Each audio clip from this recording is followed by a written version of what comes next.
Nima degan gap ha? O 8 kundan beri shu ahvol bu. Biron nima qilish kerak bu. Ovozi qachon o'chirkin ha?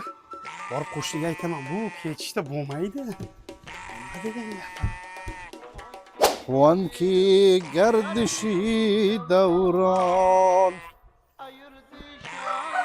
ayirdi o'z Qo'shni! diyorimdan. Qo'shni!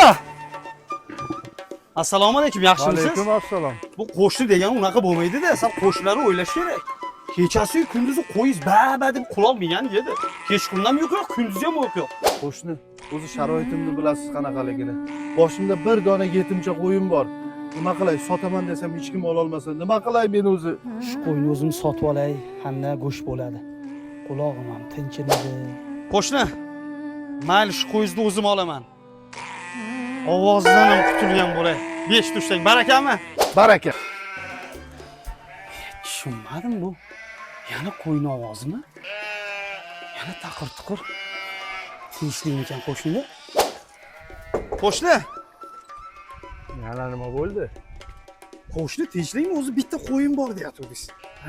Yana ba deb qulolmagan gap, meni aldabsiz-da. Xullas qo'shni o'tgan safar bergan pulingizga 4 ta qo'zi chiqib qoldi, bosib yubordi. Yaqin biznes. O'z tushunasiz. Shunaqa.